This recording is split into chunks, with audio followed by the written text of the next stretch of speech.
Assalamualaikum warahmatullahi wabarakatuh. Alhamdulillah, wassalatu wassalamu ala rasulillah wa ala alihi wa man wala wa la hawla wa la quwwata illa billah. Ashhadu an la ilaha illallah wahdahu la syarikalah wa ashhadu anna Muhammadan abduhu wa rasuluhu la nabiyya ba'dah.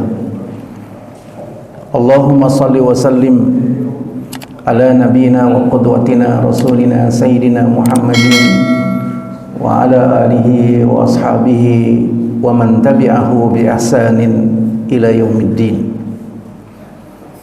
Allahumma la ilma lana illa ma 'allamtana innaka antal alimul hakim wa tub 'alaina innaka antat tawwabur rahim bi rahmatika ya arhamar rahimin.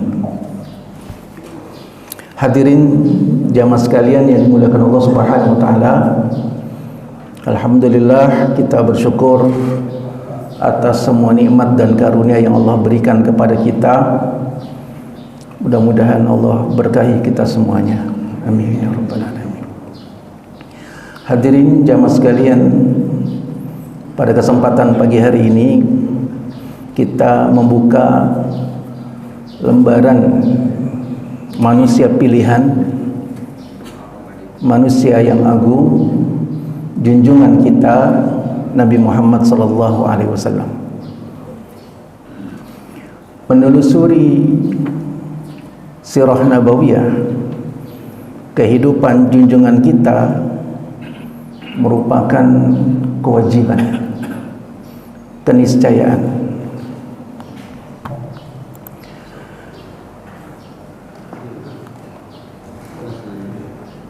Keniscayaan ini maknanya adalah sesuatu yang diharuskan. Mengapa?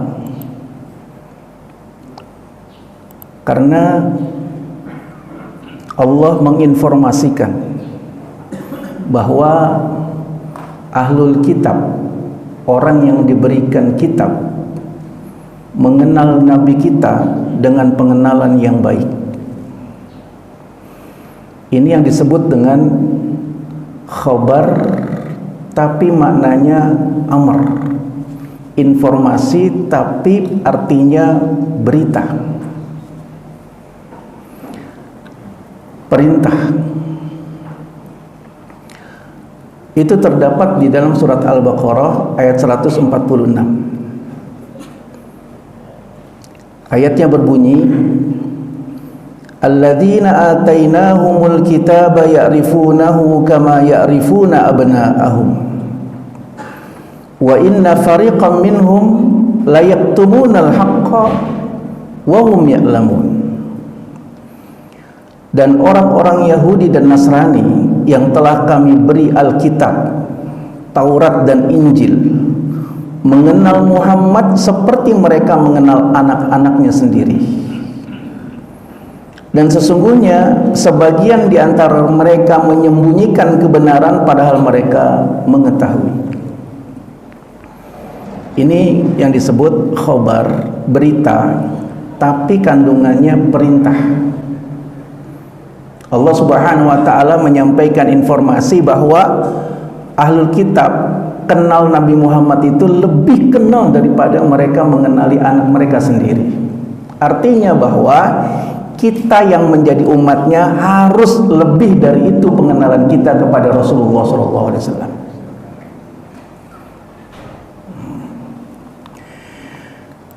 Abdullah bin Salam radhiyallahu anhu, setelah dia masuk Islam, dia menjelaskan apa yang dimaksudkan dengan ayat itu. Apakah kamu mengetahui dan mengenal Muhammad seperti kamu mengenal anakmu sendiri? Kata beliau, lebih dari itu. Allah mengutus malaikat kepercayaannya di langit kepada orang kepercayaannya di bumi dengan sifat-sifatnya. Lalu saya mengetahui, adapun anak saya, maka saya tidak mengetahui apa yang terjadi dari ibunya. Kalau kami kenal Muhammad, kami kenal sifatnya, kami kenal tabiatnya. Bahkan mimpinya Muhammad sejak kecil sudah diketahui oleh orang yang diberikan Alkitab. Adapun anak kami nggak tahu. Jadi mereka memiliki pengenalan yang sangat bagus. Di dalam catatan beberapa para ulama sirah, siapa-siapa di antara ahlul kitab yang sudah mengetahui, yang akhirnya kemudian memberikan pembelaan kepada Rasulullah SAW. Pertama, namanya Bahira, nama aslinya Jurjis. Bahira itu sebutan karena kedalaman ilmunya seperti samudra terhadap Alkitab. Bahira sangat dalam ilmunya tentang Alkitab. Nah, ketika dia melihat ada rombongan dari Mekah diiringi awan putih, sangat takjub. Ini rombongan istimewa. Pada saat rombongan itu istirahat, pohon-pohon itu merendah dan melindungi seorang anak yang ikut dalam rombongan itu. Ini pasti rombongan istimewa. Maka Jurjis Bahira minta kepala rombongan untuk datang ke rumahnya, dijamu. Setelah itu dia minta izin kepada kepala rombongan yang tidak lain adalah paman beliau Abu Thalib, boleh nggak saya ajak anak ini masuk ke rumah saya? Oh ya, silakan.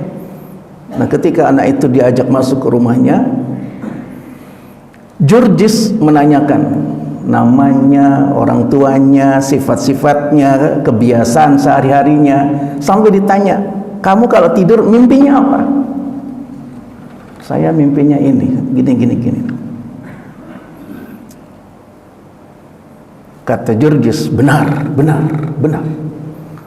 Maka kemudian minta izin, boleh enggak saya buka bajumu? Silakan, katanya. Ketika bajunya dibuka, ada tanda kenabian di pundak sebelah kanannya Rasulullah SAW. Benar, engkau adalah Nabi akhir zaman. Karena ada stempel kenabian. Tapi nanti di rumah jangan dicari-cari gitu. Itu khusus untuk para nabi. Tandanya agak celong ke dalam sebesar sebutir telur. Itu tanda kenabian. Dari nabi terdahulu sampai nabi akhir zaman ada tandanya seperti itu. Maka Jurjis mengatakan, ini nabi, bawa pulang, jangan dilanjutkan ke Syam, bahaya. Orang-orang Yahudi kalau tahu nabi akhir zaman bukan dari kaumnya, mereka akan membunuh orang ini, anak ini, bawa pulang. Itu Jurjis. Yang kedua, Nasturo ini mengamati Rasulullah SAW ketika membawa barang dagangan. Jujur, baik, humble, senang. Orang merasakan kenyamanan berinteraksi dan bertransaksi dengan orang ini. Sampai kemudian didekati, dilihat wajahnya dari ujung rambut sampai ujung kaki, kemudian dicium aroma tubuhnya. Kalau kita sudah terbiasa dengan seseorang, kita bisa mengenal itu. Wah, ini orang apa ini? Dari aroma tubuhnya. Sehingga Mastura pun langsung mengatakan, engkau nabi. Kemudian Waraqah bin Naufal, ketika Rasulullah SAW mendapatkan wahyu, diceritakan kepada Khadijah radhiyallahu anha, ayo kalau gitu kita sampaikan kepada pamanku Waraqah. Ketika disampaikan kepada Waraqah pengalaman malam itu mendapatkan wahyu, Waraqah langsung mengatakan, berbahagialah, telah datang kepadamu Jibril, Jamus Jibril, seperti dulu Jibril datang kepada Nabi Musa.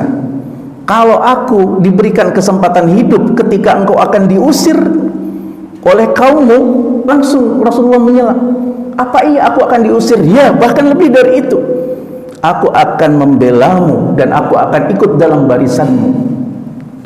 2 minggu setelah itu Waraqah meninggal dunia, nggak sempat melihat Nabi diusir. Kemudian Salman Al-Farisi melakukan perjalanan spiritual. Dia sebagai pelayan para pendeta-pendeta. Satu pendeta dia layani, meninggal dunia, dia sampaikan kepada siapa lagi saya harus melayani, kepada pendeta ini. Meninggal, kepada siapa lagi? Pendeta ini. Sampai kemudian terakhir pendetanya, datanglah ke negeri yang banyak pepohonannya, subur tanahnya. Datanglah ke sana. Di sana ada Nabi akhir zaman.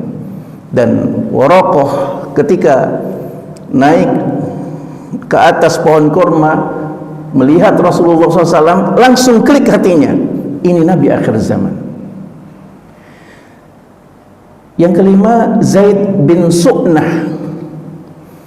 Zaid bin Su'nah ini sudah banyak rujukan-rujukan yang dia baca. Suatu ketika Nabi sedang ngaji begini, Zaid datang, langsung pegang bajunya dan dia mengatakan, Muhammad, bayar hutangmu. Kata Rasulullah, kan belum jatuh tempo. Kebiasaan keturunan Abdul Muttalib, kalau ngutang bayarnya lambat. Itu dibawa-bawa keturunannya. Umar yang ada di sampingnya langsung melotot, kamu seenaknya saja. Hampir dipukul oleh Umar. Diam ya Umar. Kenapa ya Rasulullah? Mestinya kamu sampaikan kepada orang itu, kalau kamu nagihlah yang sopan. Kamu juga sampaikan kepadaku, ya Muhammad, bayar hutangnya, mestinya gitu. Maka kemudian Nabi bertanya, berapa hutangku kepadamu? Sekian. Umar bayar. Karena Nabi nggak sempat pulang. Umar bayar, tolong bayarin. Umar membayarkan. Setelah dibayarkan oleh Umar, Nabi minta tambahin. Untuk apa tambahannya ya Rasulullah? Tadi pelototan matamu itu tadi. Subhanallah. Pelototan matanya ada harganya tuh. Bayarin tadi tuh pelototan mata kamu tuh. Jamaah sekalian, Umar akhirnya dibawa oleh Zaid bin Su'nah ke belakang. Ya Umar, kamu kenal saya enggak? Enggak. Saya Zaid bin Su'nah. Oh, pendeta. Iya, saya pendeta. Saya sudah banyak baca rujukan tentang sifat Muhammad, hingga satu yang belum saya lihat, yaitu pengelolaan emosinya. Ternyata Muhammad hebat dalam mengelola emosinya. Aku tagih di depan pengajian, gak marah dia. Aku tarik bajunya untuk bayar, gak emosi dia. Padahal marwahnya itu dijatuhkan. Saya bisa bayangkan kalau saya diperlakukan begitu. Sampai kemudian diingat-ingat, keturunan Abdul Muttalib memang kalau ngutang bayarnya lambat. Diingat-ingat begitu. Rasulullah nggak terpengaruh emosinya. Bahkan Nabi mengatakan, ya Umar, bayar tambahannya untuk pelototan mata kamu itu. Wallahi ya Umar, asyhadu an la ilaha illallah wa asyhadu anna Muhammadar Rasulullah. Zaid bin Su'nah pun masuk Islam.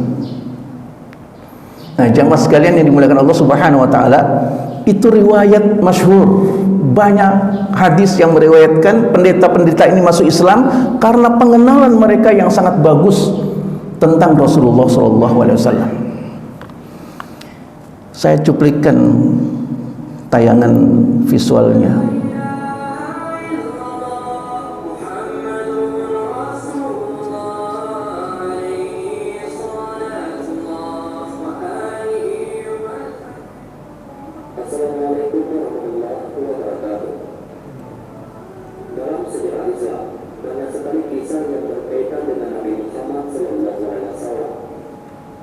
Sosoknya menjadi tokoh penting sejarah agama Islam, terutama dalam menyebarkan Islam. Dari kisah 25 Nabi, Nabi Muhammad SAW diketahui merupakan Nabi yang terakhir. Tapi, apakah Anda tahu siapa yang mengetahui bahwa Nabi Muhammad SAW adalah seorang Nabi? Dirangkum dari beberapa sumber, ketika Nabi Muhammad SAW berusia 12 tahun, beliau diajak oleh pamannya, yaitu Abu Talib, untuk melakukan perjalanan dagang ke Syam. Dalam perjalanan inilah Nabi Muhammad SAW bertemu dengan seorang pendeta Nasrani yang bernama Humairah. Dalam kitab Al-Kisantiyun, Humairah adalah seorang rahib atau biarawan yang menganut aliran Khairus Nasuri. Ketika Abu Talib dan Nabi Muhammad SAW sampai di tanah Syam, ada salah seorang pendeta yang bernama Humairah yang berbiasa memperhatikan orang-orang Syam dengan duduk di atas gunung pasir. Suatu hari, dia melihat ada alat putih yang berjalan seakan memayungi rombongan unta yang sedang berjalan beriringan.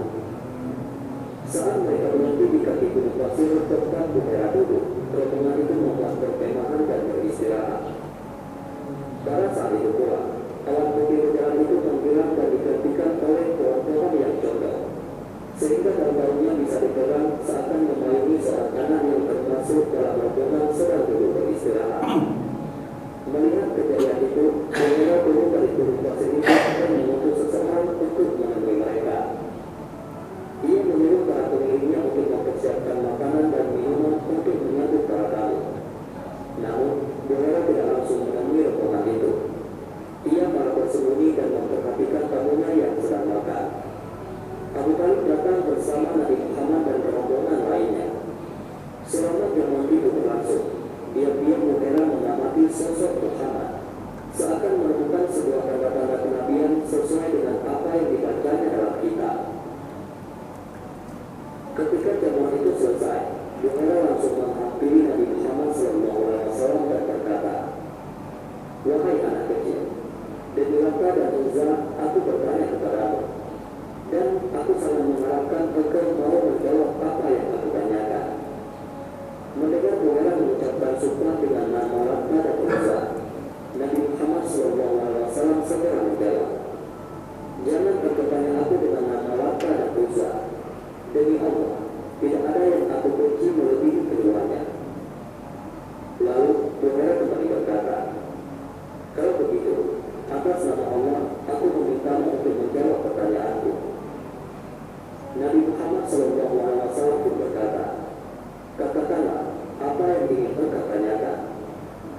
Saat itu pula Humairah menanyakan banyak hal kepada Nabi Muhammad SAW, mulai dari kebiasaannya, seperti gayanya, tidurnya, keluarganya, impian-impiannya, dan hal-hal lainnya.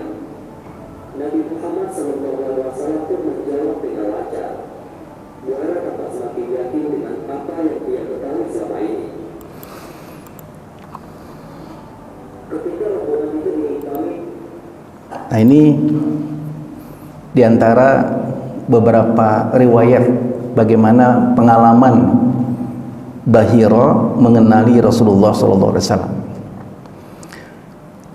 sehingga pengenalan yang dimiliki oleh para ahlul kitab Yahudi maupun Nasrani sangat bagus sekali, sempurna sekali. Dari babak awal sampai wafatnya mereka kenali dengan pengenalan yang baik. Nah, kita sebagai umatnya mengenal Rasulullah hanya per babak, satu episode, nggak nyambung. Karena tidak nyambung itulah yang kemudian mungkin penguatan klik diri kita sebagai umatnya dengan Rasulullah SAW mungkin mengalami persoalan. Tak ubahnya seperti kalau kita menyaksikan acara televisi, kalau antena kita nggak pas, nggak enak untuk dilihat dan nggak enak untuk didengar suaranya, tayangannya. Tapi kalau antena kita pas sama gelombangnya, gelombang elektromagnetiknya televisi yang kita miliki dengan gelombang elektromagnetik stasiun televisi yang kita ingin lihat tayangannya, pas, tepat, enak gambarnya, suaranya. Seperti itulah antara kita sebagai umatnya dengan Rasulullah SAW. Padahal kelahiran Rasulullah SAW itu sangat jelas sekali. Dalam banyak riwayat dijelaskan, tanda kelahiran Rasulullah itu dilihat oleh orang-orang Yahudi dengan turunnya terlihatnya bintang Ahmad. Mereka menamakan bintang Ahmad karena nanti akan lahir Nabi yang namanya Ahmad. Bintang itu sangat terang sekali, sehingga ketika turun bintang itu bisa disaksikan Mekah dari Syam karena saking terangnya.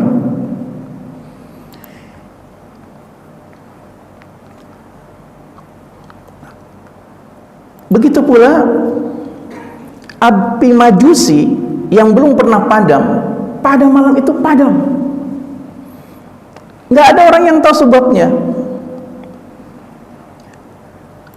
Lalu istana merahnya Persia bergoyang seperti gempa, kena gempa. Dan pada saat itu terdengar suara. Ketika berhara-berhara di Ka'bah itu berjatuhan, terdengarlah kalimat Nabi telah lahir, Nabi telah lahir. Dan akhirnya bertumbangan berhala-berhala yang ada di Ka'bah. Bahkan air Zam-Zam yang kering pada waktu itu luber membanjiri Mekah Al-Mukarramah. Padahal pada waktu itu mereka dapati Zam-Zam itu kering, sehingga mereka akan menggali sumur Zam-Zam, sumber yang lain, karena kering. Tapi malam itu Zam-Zam mengalir. Dan kemudian di rumahnya Rasulullah SAW ketika lahir terang benderang. Dan Abdul Muthalib sang kakek melihat Aminah ibunda Nabi ditemani dua orang wanita.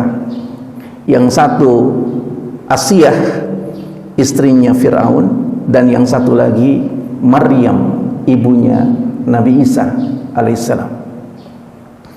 Dan ini sesuatu yang sangat istimewa. Ketika anak itu lahir, beberapa hari orang-orang ingin mengetahui. Sang kakek sebagai walinya mengumumkan nama apa yang akan disematkan kepada anak ini. Maka sang kakek menceritakan mimpinya bahwa anak ini diminta untuk diberi nama Muhammad. Ketika itu disampaikan kepada Aminah ibunya, sama mengalami mimpi yang sama, sehingga bayi itu kemudian dinamakan Muhammad. Nama yang belum pernah diberikan di kalangan bangsa Arab. Dan Muhammad yang disematkan kepada anak ini mengunci orang yang membenci Nabi di kemudian hari. Abu Jahal itu nggak suka dengan Nabi. Maka kemudian ketika Nabi SAW menyampaikan risalah dan orang-orang mengetahui bahwa orang ini namanya Muhammad, Abu Jahal susah untuk menyebutkan itu Muhammad tukang sihir. Nggak mungkin lah, Muhammad itu kan artinya orang yang terpuji, nggak mungkin dia nyihir orang. Muhammad yang gila, nggak mungkin Muhammad gila, Muhammad itu terpuji.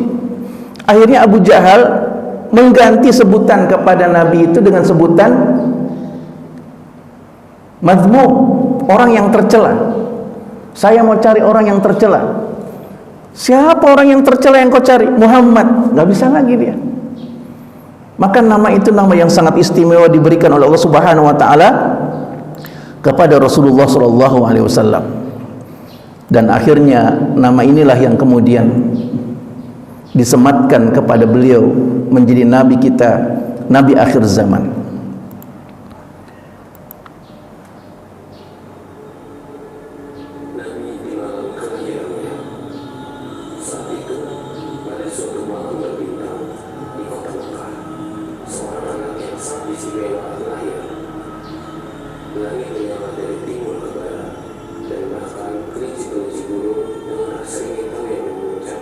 Telinganya yang meruncing dan berkepala kecil keluar dari sarangnya dan naik ke puncak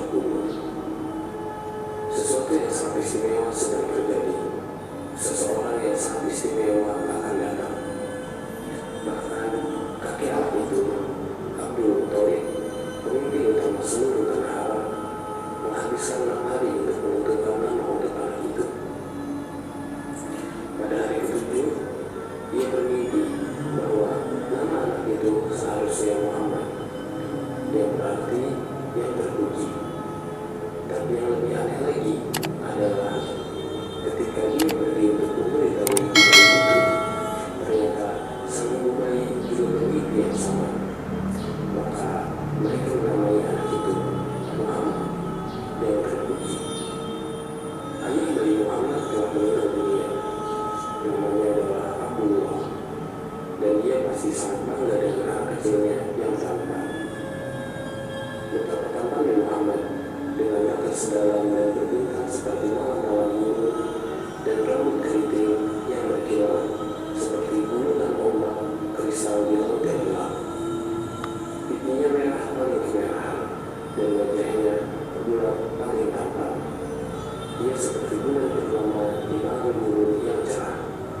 Ini adalah anak yang sangat istimewa.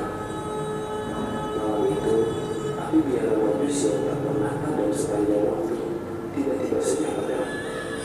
Dan istana Kisra di Persia saat itu merupakan bangunan yang paling megah, luas, dan tak pernah kokoh masa itu. Namun di malam kelahiran Nabi SAW, bangunan ini berguncang sehingga retak. Abdul Muthalib berkata, tiba-tiba aku terkejut melihat patung-patung berbagi panah tunduk sujud ke hadirat Allah.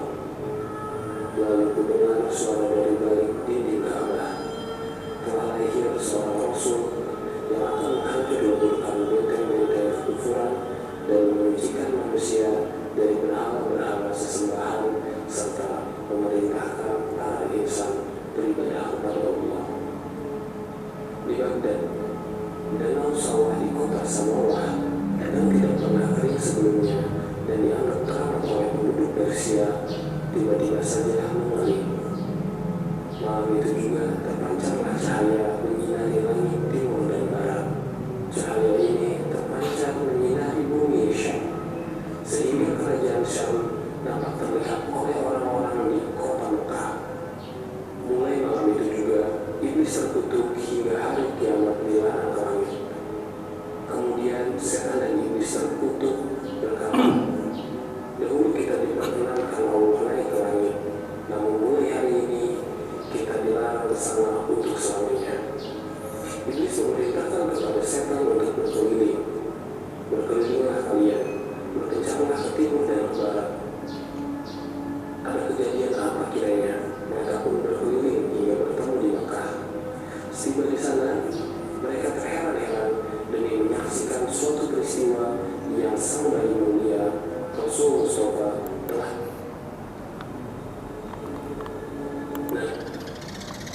ini visualisasi dari malam kelahiran Rasulullah SAW. Jadi jamaah sekalian yang dimuliakan Allah Subhanahu Wa Taala, sifat-sifat itu sangat jelas. Karenanya banyak orang di masa Nabi SAW setelah mengetahui bagaimana fisik Nabi, bagaimana kebiasaan dan gaya Nabi, mereka mudah menerima Islam. Karena memang Nabi manusia yang dipersiapkan oleh Allah Subhanahu Wa Taala sebagai Nabi akhir zaman. Jamaah sekalian yang dimuliakan Allah Subhanahu Wa Taala, kalau kita lihat pengenalan yang sedemikian baik itu menjadikan hubungan umat dan hamba-hamba Allah Subhanahu Wa Taala melekat kepada Rasulullah SAW. Ada beberapa riwayat yang disebutkan bagaimana keletakan hubungan antara mereka dengan Rasulullah SAW. Pertama misalnya tangisan batang pohon kurma di Masjid Nabawi. Pada saat hendak sholat Jumat, para sahabat mendengar ada suara tangisan, dan makin lama tangisannya makin keras. Mereka tahu betul itu tangisan. Tapi ketika mereka melihat kiri kanan, nggak ada yang nangis. Nabi SAW mau menyampaikan khutbah Jumat ketika itu, kemudian turun dari mimbarnya dan mendekati satu batang pohon kurma yang ada di belakang bersandar di tiang masjid. Nabi SAW kemudian memeluk batang pohon kurma itu dan mengelus-ngelusnya. Diam ya, kata Nabi SAW. Sekiranya kalau tidak diperlakukan begitu, maka batang pohon kurma itu akan nangis terus sampai hari kiamat. Jamaah sekalian yang dimuliakan Allah Subhanahu wa taala, kenapa? Dia posisinya tergantikan dengan mimbar Rasulullah. Dulu belum ada mimbar, Nabi sering bersender di batang pohon kurma itu sambil menyampaikan khutbah Jumatnya. Karena Nabi kemudian sudah sepuh, ada seorang wanita Madinah menyampaikan, "Ya Rasulullah, anak saya itu tukang kayu, boleh enggak saya buatkan mimbar untukmu?" Silakan. Akhirnya pekan berikutnya mimbarnya sudah jadi. Nabi menyampaikan khutbahnya di atas mimbarnya. Batang pohon kurma itu tersisihkan posisinya, ditaruh di dinding masjid di belakang. Nangis tuh. Dia tanya, "Kenapa kamu nangis?" "Ya, aku enggak dipakai lagi buat bersenderanmu ya Rasulullah. Aku enggak dengar lagi khutbahmu ya Rasulullah." Sehingga kata Imam Hasan Al-Basri, semua mencintai Nabi, sampai pohon kurma dan batangnya saja nangis seperti itu. Kata Imam Hasan Al-Basri, sangat mengherankan jika manusia yang berakal dan mengetahui keluhuran akhlak beliau tidak cinta kepada Rasulullah SAW. Ini yang pertama. Yang kedua, kerinduan Bilal. Setelah Rasulullah wafat, Bilal pindah sampai Bilal berada di Damaskus, jadi gubernur di Damaskus. Akhir hidup Bilal bukan sebagai muazin, tapi gubernur di Damaskus. Setelah orang-orang datang ke Damaskus, mereka minta, "Ya Bilal, pulanglah ke Madinah, azan lagi, suaramu indah sekali." Kata Bilal, "Aku sudah bukan muazinnya Rasul, Rasul sudah wafat, aku di sini saja." Datang Abu Bakar minta, Bilal tetap tidak mau. Datang Umar minta, Bilal enggak mau. Sampai akhirnya Nabi datang dalam mimpinya Bilal. "Ya Bilal, wa ma jafa 'alaika ya Bilal." Kata Nabi dalam mimpinya, "Bilal, kamu enggak kangen sama aku?" Subhanallah. Tidak ada kata yang paling indah kecuali Nabi mengatakan itu pada diri kita. "Kamu enggak kangen sama aku?" Subhanallah. Bilal bangun tidur langsung menangis. "Asku ilaika ya Rasulullah." Kangen aku ya Rasulullah, kangen aku ya Rasulullah. Pagi-pagi bangun tidur langsung berangkat ke Madinah. Dan di depan makam Nabi SAW, Bilal pun menyampaikan, "Asku ilaika ya Rasulullah." Kangen aku samamu ya Rasulullah. Aku kangen samamu ya Rasulullah. Ketika Bilal menangis di depan makam Nabi, orang-orang akhirnya tahu Bilal datang ke Madinah. Jamaah sekalian yang dimuliakan Allah Subhanahu wa taala, akhirnya orang-orang minta supaya Bilal azan zuhur. Bilal enggak mau. Luluh hatinya Bilal ketika Hasan dan Husain minta, "Ya Bilal, atas nama datukku, kakekku, azanlah untuk kami ya Bilal." Maka Bilal pun kemudian memenuhi permintaan cucu Rasulullah SAW. Dia azan. Ketika Bilal mengucapkan Allahu Akbar, Allahu Akbar, Madinah yang pada waktu itu sunyi, orang-orang langsung pergi datang ke masjid. Bahkan wanita-wanita gadis yang sedang dipingit keluar rumah untuk datang ke masjid. Ketika Bilal mengucapkan asyhadu an la ilaha illallah, semua orang merunduk merasakan bagaimana mereka Islam di hadapan Rasulullah SAW. Ketika Bilal mengucapkan wa asyhadu anna Muhammadar Rasulullah, pecah tangis di Madinah. Mereka merasakan Nabi ada bersama mereka. Itu saking kuat hubungan emosional antara Bilal kaum muslimin dengan Rasulullah SAW. Semua orang yang ada di tempat itu menangis, dan Bilal pun nggak bisa menyelesaikan azannya. Jamaah sekalian yang dimuliakan Allah Subhanahu wa taala, Bilal tidak melanjutkan azannya karena Bilal tidak sanggup melanjutkan, dan dilanjutkan oleh cucu Rasulullah SAW melantunkan azan, dan itu merupakan azan Bilal yang terakhir.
Itulah visualisasi bagaimana saat Bilal berazan terakhir kali, merasakan apa yang ditanyakan oleh Rasulullah. Wa ma jafa alaika ya Bilal, kamu gak kangen sama aku ya Bilal? Sehingga semua orang di Madinah pada waktu itu merasakan saat Bilal mengucapkan asyhadu anna Muhammadar Rasulullah, merasa Rasul hadir di situ. Nah, jamaah sekalian, sebaliknya, bagaimana Nabi SAW mencintai kita umatnya. Ketika Nabi SAW sedang qiyamul lail, beliau membaca surat Al-Maidah ayat 118. Ayat itu berbunyi, in tu'adzibhum fa innahum ibaduk wa in taghfir lahum fa innaka antal azizul hakim. Jika engkau mengadab mereka, sesungguhnya mereka adalah hambamu, dan jika engkau mengampuni mereka, sesungguhnya engkau memang Maha Pengampun lagi Maha Bijaksana. Ayat ini adalah ucapan Nabi Isa ketika melihat kaumnya yang ngeyel. Nabi Isa akhirnya serahkan pada Allah, ya Allah, terserah deh, mau diazab terserah, mereka hamba-hambamu ya Allah, mau diampuni juga terserah, karena engkau Maha Pengampun.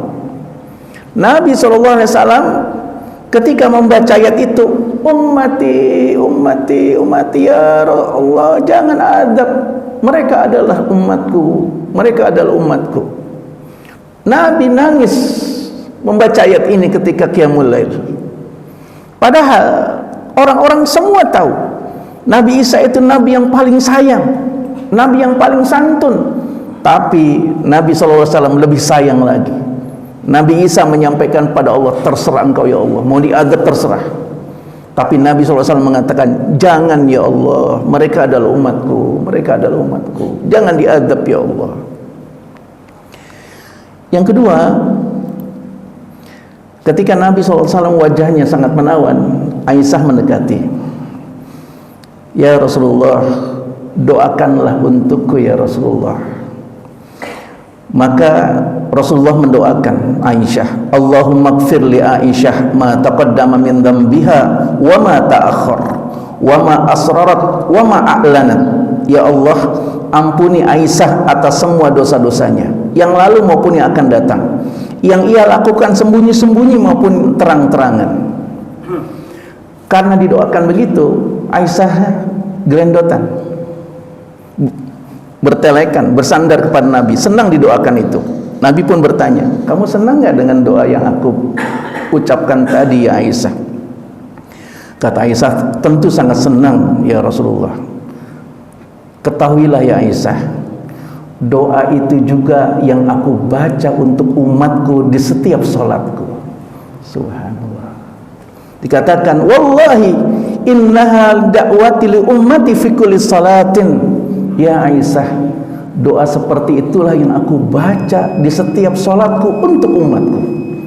Subhanallah. Kita yang tidak memiliki hubungan secara emosional, juga kita yang tidak memiliki hubungan secara nasab, Nabi mendoakan kita di setiap sholatnya.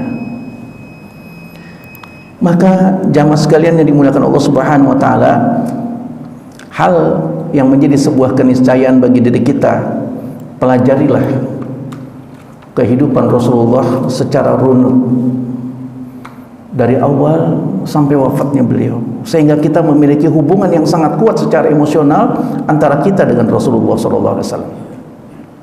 Saya merekomendasikan kitab sirah yang sudah diterjemahkan dan bagus. Saya sudah berkali-kali membacanya, yang ditulis oleh Profesor Dr. Ali Muhammad Shalabi, sejarawan Muslim.